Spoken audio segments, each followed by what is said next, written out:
I just stopped in one of the classrooms, and the students told me what they were doing to stay healthy. But the truth is that children being born today could become part of the first generation in American history to live shorter lives than their parents, because so many are eating too much of the wrong things and not exercising enough. According to the Center for Disease Control, 9 million children are substantially overweight, and the number is expected to grow by 20% in the next 5 years if current trends are not reversed. The problem of childhood obesity is worst in the part of the country where we grew up. While the rate is 16% nationwide, in the South it's 20%, and in some southern states it's 25%, partly because of the close correlation with lower incomes. The truth is that our children are consuming more sugar and fatty foods than ever before. Over the past 20 years, there's been a tripling in how many snack foods like chips and crackers kids are eating, a doubling in their intake of soft drinks. Fried potatoes, including French fries, make up almost half the vegetables eaten by children between the ages of 2 and 19. And this is compounded by the fact that there is no more exercise among children than there was 20 years ago. Children who don't exercise enough and whose diets lack proper nutrients can encounter serious problems, including stunted growth, cognitive impairment, and as we all know, obesity, which creates much greater risk of heart disease, diabetes, and a range of other illnesses.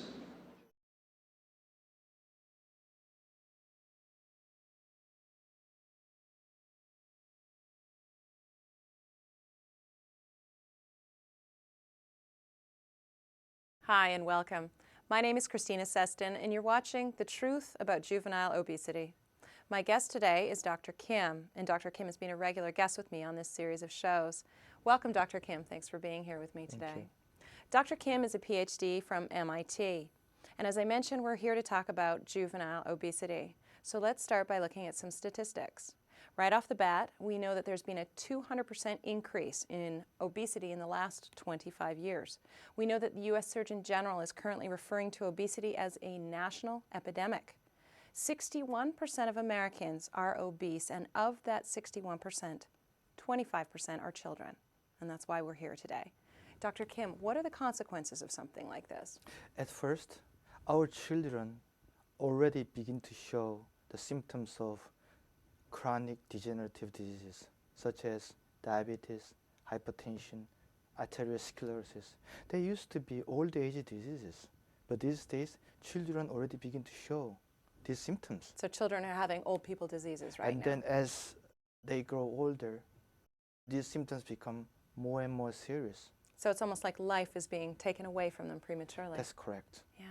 So that's a physical consequence. There must be other consequences to Mental this. consequences. Yeah. Low self-esteem. Absolutely. And then they are being bullied. Right. And they are likely to become bullies themselves. Well, if you think about it, I mean, if you're a child and at an early age you determine that, you know, living in this thin, obsessed culture that we do, that you don't fit the norm, you know it, your classmates know it, so you're going to be a target. And so is there a correlation with being bullied and then turning around and bullying other students? Definitely. Yeah. And discrimination. Yeah, of course. And then this mental trauma, right. it remains for the rest of their lives. Impacts us forever and ever. That's correct. Yeah. So Dr. Kim, we've heard the term overweight, we've heard the term obese. What's the difference? Overweight is your health is being impaired by too much weight. But obesity means your life being cut short. So more serious. Yes. More serious. Yeah. And so when we take into account all of these consequences, which are far-reaching, their children are being impacted by old age diseases, I mean, the emotional trauma, the discrimination, I mean, it begs the question, what's leading to this obesity? You mean the causes? What are the causes? There are many, but let's start one by one. Yes. I'd like to mention two food ingredients. One is high fructose corn syrup. high fructose corn syrup. Yeah. Okay. Even though the name is fructose, it has nothing to do with fruit. So, okay, so we will see fructose on the ingredient Or, labels? yeah, you will see that name in ingredient list Right. very often. Okay. So this high fructose corn syrup has Right. been used since 1971. So not that long, Mhm. relatively Yeah, speaking. yeah. And then it is the cause of insulin resistance that leads to diabetes, obesity, hypertension, Right, atherosclerosis. right. And then food industry began to use fructose so much. And then for commercial reasons, at first, they More economical, that's there's correct. greater For example, savings. yeah, the longer shelf life, Right, okay. and then the better taste. Right. Basically, they could cut the cost by 20% for some soft drink companies like Pepsi and Coke. Coke and Pepsi, Yeah. right, that's So for significant. commercial reasons, Right. they began to use a lot of corn syrup. Mm-hmm. And the other thing I'd like to mention is palm oil. Right, so another ingredient that Yeah, we're yeah. going to be looking for on the ingredient list. That's correct. And palm oil, it sounds so healthy. It's from the vegetable, but Right. palm oil is such a highly saturated oil. Mm, So the health risk is quite obvious there. right. Why are we using palm oil now? The shelf life is longer, Mm-hmm. and then food looks better, Mm-hmm. and then mouthfeel, which is the lingering taste after you take How we a- experience it that's as we're actually correct. eating it, Yeah. right? So for these commercial reasons, they use a lot of palm oils. Right. So overall, what you're saying, we need to be more conscious when we're in the grocery store, looking at the correct. ingredient list. So we're Yeah. looking for fructose, Mhm. or we're looking for palm oil, and these are things to avoid, Yeah, from what you're saying, yeah. if Well, possible. Yeah, Is it possible? it's getting more and more difficult, but it's possible. So you mentioned causes, plural. Oh yeah. What are some For other example, there causes are- of juvenile Yeah, obesity? for example, the economic and social reasons. Mm-hmm. Industry-wise, these food companies, they became too big. In order for them to survive, they should make us eat even when we are not hungry. So they did all kinds of things. So so-called food scientists, they invented something called appetite-inducing food additives, hunger-inducing Something food to make me hungrier. yeah, even though you are not really hungry. And also they played with a lot of these psychological tricks, such as you must have seen the documentary called Supersize Me. Have you seen Yes, it? yes, I have, yes. So they just tested so many techniques. So by increasing the size of one portion, actually they could raise the revenue without really increasing the cost. This sounds morally unscrupulous. Yeah, so as a consequence, one portion has 300% calories than they used to have. Of course, So my Big Mac and fries and soft drink that's correct. are giving me a lot more caloric intake than they would have 5 years, 10 years ago. Is That's that what correct. you're saying? That's correct. This is spooky. So you're telling me there's things in my food that I'm eating that are going to increase the amount of food I eat. It's going to increase my hunger. Yeah, that's correct. And then they make it very salty Mm-hmm. to make you crave for the sweet soft drink. Right, and And we've so- talked about this before, the combination between salt and sugar. And then this fructose soft drink Right. make you hunger for this salty food. French fries. That's correct. So these food companies, in their smart scientific attempt, they quite successfully made us eat a lot more than we really need. And Dr. Kim, is it true that you can actually create an addiction to a particular product? Mm-hmm. So I am going to crave a Kit Kat, not a Crunchy. We call it sugar blasting.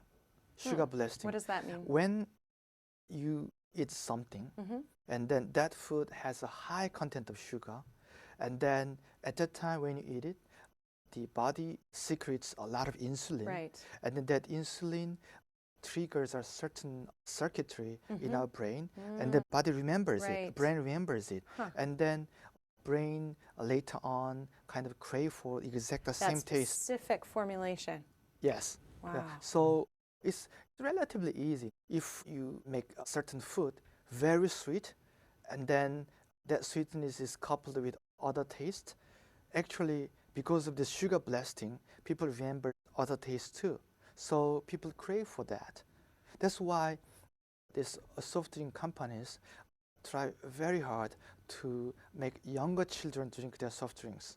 And they Right, remember the taste forever. Right. Well, we're hearing now that they're targeting infants. Is that Infants, correct? With that's correct. advertising. Yeah. Yeah. Yeah. So that's why there are so many pouring contracts. You know what pouring contracts are, right? Say more about it. For example, in the States, Mm-hmm. the soft drink companies pay on the average $100,000 per school, so that in the public school, Right. they allow only one brand of soft drink inside the school. So you're telling me that my junior high school, let's Mhm. say if we went back a number of years, that only Coca-Cola could be served in Yeah. my junior high Yeah, school. and then because of In the exchange for $100,000, which goes to what? To the Uh, school programs, yeah, that because kind of thing? these days our educational system We're goes having up. cuts everywhere. That's correct, and Right. then the schools find this thing quite irresistible. Right. So we can understand that, Right. but the health consequence of this pouring contract is something very serious. Well, what does it do to consumption? I mean, in terms of children that might not be exposed to pop, now it's in their school. Yeah. So as a consequence, on the average, children drink 50 gallons of soft drink a year. And then one statistic says that if you drink one pop, one soft drink every day, the chance of getting diabetes goes up by 61%. Good grief. So anybody that would hear that statistic, you think they would just, that would be it, no more pop. But easier said than done. Right. Yeah. So I'm curious, we've talked about pop in school, but for even younger children, I mean, they drink juice. Is high fructose corn syrup an ingredient in juice that children will be having potentially? Yeah, please have a look at the ingredients. Take a look at the ingredients. Even though it looks so natural, Right. but many fruit juice, they add a lot of fructose. Right, because I hear kids, that's what they ask for. I want some juice. I want some juice. So they're potentially being exposed at these ages where they're holding little sippy cups, toddlers, and they're starting to already get this addiction to this sugar at a very, very early age. Addiction or customer loyalty. Customer loyalty, that's diplomatic. Yeah. It starts a lot earlier than you think. It starts with baby formula. Wow. Okay, let's talk about baby formula. Yeah, please look at the ingredients of baby formula. What am I going to see? Fructose. High fructose corn syrup. Yeah. So baby formula, I believe, is one of the deep, less discussed root cause of this juvenile obesity and adult obesity too. So I just want to cut you off for a second because formula versus breastfeeding has been a raging debate for the last little while. We're seeing 50% on this side are saying, you're not getting what you need through breast milk, you have to supplement with formula. 50% are saying, are you kidding? Breast milk has everything in it. What's your opinion? I'm definitely in favor of breastfeeding. Formula has serious problems. At first, it does this exactly what we call sugar blasting. Right. So to an infant now. To an infant, and this then is incredible. their brain is the most vulnerable at the time. And then within 10 days of their birth, if you blast children's brain with this formula, the brain starts the program of this high content of sugar taste. Right, requirement, craving. Yeah. And then some people quite convincingly argue that people's sense of hunger, people's eating habit, their hunger control mechanism, they're all confused for the rest of their life. Which leads to them potentially having a problem with weight for the remainder of their life. Also, that's incredible. Yeah, another thing is it is virtually impossible to overfeed a baby when breastfeeding, but there's no exception that baby formula feeding always leads to an overfeeding. Overfeeding. So at an early age of a person's life, their sense of what is full or what is hungry is totally confused. It's all skewed. Yeah. Another thing which troubles me most is these companies that produce baby formula, they did so many ungentlemanlike things to push this consumption of baby formula. For example, so you're talking about the promotion of it? Yeah. For example, they spread rumors that breastfeeding is not really helpful to maintain the body shape of mothers, which is totally not true. Which is going to hit them where it hurts because we've already talked about how we live in a thin culture. Yeah. So if a woman's struggling with her weight after a child anyway, she's probably going to be susceptible to that information. Yeah, in Africa and then among the Afro-Americans in the States, they kind of spread rumors that breastfeeding leads to higher incidence of AIDS in children. That's incredible. Yeah. And then They tried so many times, very hard, that they wanted to prove that breastfeeding leads to higher incidence of breast cancer, but they failed. So they couldn't prove that. So, but they did so many this kind of promotional things. Right, and you're being incredibly diplomatic, calling it ungentlemanlike conduct. Yeah. Probably So, some harsher words yeah, flying so- around than that. These food Yeah. ingredients, these appetite inducement, addiction. Attacks on children starts really, really early. Within a couple of hours of their birth, this industrial attack on children. They're already plugged in, Yeah. plugged into the grid. Yeah. Wow. Every year, 40,000 TV advertisement on foods. Children are exposed to 40,000 times of advertisement on candies, soft drinks, snacks, all these kind of things. A few subliminal messages leads to changes of voting behavior. But think about what happens after 40,000 times. It's incredible. Yeah. I mean, what you're painting a picture of a jungle. I can't even imagine how we get through it. So, Dr. Kim, fast food must play a role here. Yeah. In most of the fast food chains, in order to take care of this extra calories they're taking, they have to run 4 hours. But Who runs 4 hours, Dr. Kim? so this accumulation of extra calories. Where does so it this- go? Yeah, just obesity problem. Right, absolutely. Yeah. So, Dr. Kim, we're talking a little bit about the food industry. Does the pharmaceutical industry play a role here as well? They so far, quite fortunately, they didn't play too big a role, but they are planning. They already see this thing as a huge market. How so? How do they imagine that they can make some money off this as well? For example, they make obesity a disease. They started their public campaign. Classify it as a disease is what you're saying? Yeah, what it means, it sounds so benign. Right. Oh, this is such a serious problem, so we should treat it as a disease. But what it means is Right. only doctors can talk about it. Only pharmaceutical drugs can be used. So I understand now. they want to make it their own market, Right, excluding all other so-called competitors. So calling it a disease is going to eliminate a lot of other people from being able to support and encourage people out of obesity. It's now going to be having to be handled by pharmaceutical drugs in a medical environment. Once it is classified as a disease, you and I talk about like this becomes Right. illegal. Is that right? Yeah. So we better talk fast then. So what about growth hormones? This cattle industry, since 1950s, they use a lot of growth hormones. Right. For example, in Korea, the cows, compared with the same cows 50 years Right. ago, they are twice as big as before. This would be comical if it weren't so scary. And problem is, we eat those meat. Right. And then what happens to us? Children grow a lot faster than they should grow naturally.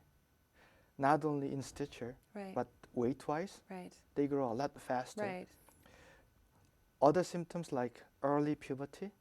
These days, we hear the news of even 5-year-old girls begin to have menstruation. Incredible. Because of this stimulated growth, and then bombarded this huge amount of growth hormones. They are basically meant for cows. And children take this growth hormone with the meat. So, Dr. Kim, do parents know this? I'm glad that more and more parents begin to know about this. Who would feed their children this meat that has growth hormones in it if they truly knew what it was doing? Would this not put an end to this beef industry as we know it, if people knew about this? That's why I am hopeful that only if we spread this news, we can make a big difference. Like the Bible say, who in the right mind will give their children bad things? Right. So only if we know, we can make changes. Right, right. So, Dr. Kim, let's take a brief break here. And when we come back, we're going to talk a little bit more about some of the causes of obesity. Thanks for being with me.